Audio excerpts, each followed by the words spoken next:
वर्ष की 24 एकादशियों में ज्येष्ठ के शुक्ल पक्ष की एकादशी सबसे बढ़कर फल देने वाली होती है।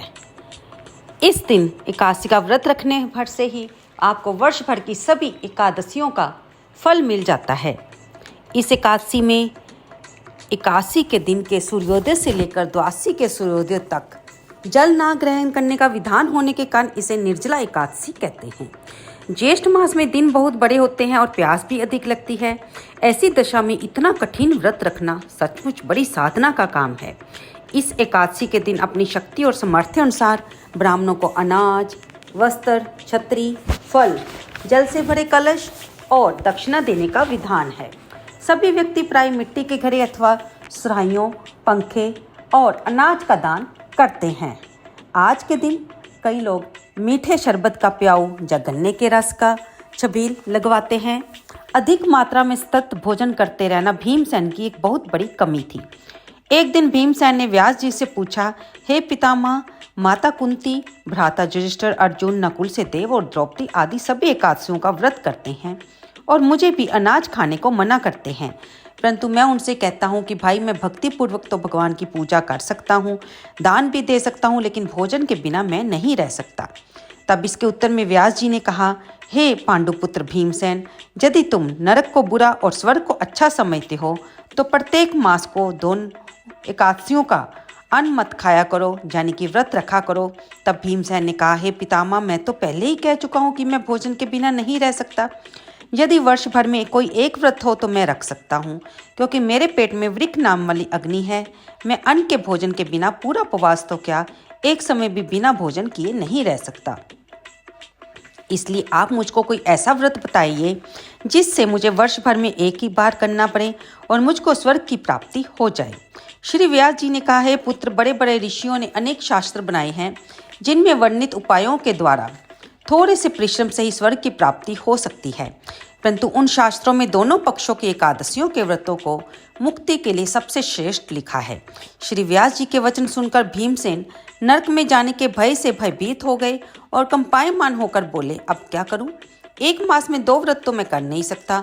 हाँ, वर्ष में 1 व्रत करने का प्रयत्न अवश्य कर सकता हूँ। एक दिन व्रत करने से मेरी मुक्ति हो जाए, यदि कोई ऐसा व्रत हो तो कहिए। ये बात सुनकर व्यास जी कहने लगे कि वृक्ष और मिथुन संक्रांति के बीच ज्येष्ठ मास के शुक्ल पक्ष की जो एकादशी आती है उसका व्रत करो।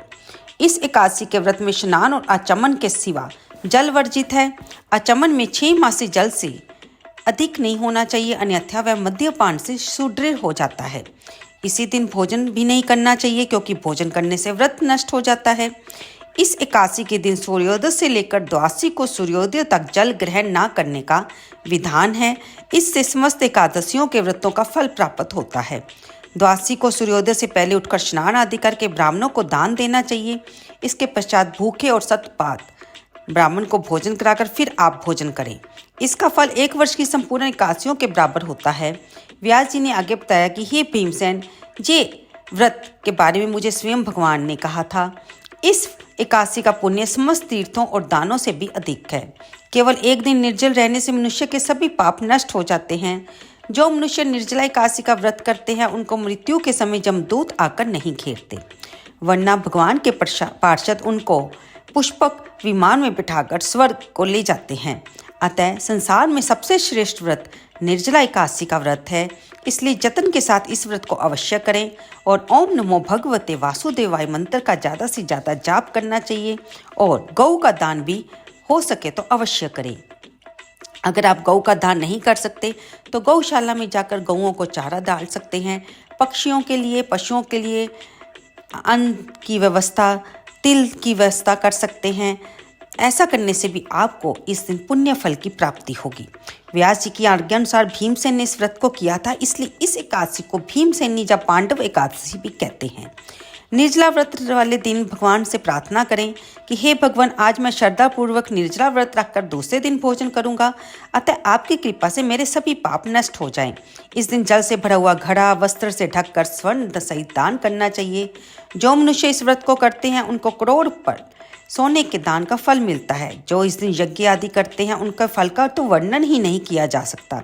जो मनुष्य इस दिन अन्न खाते हैं वह चंडाल के समान है और अंत में नरक को जाते हैं।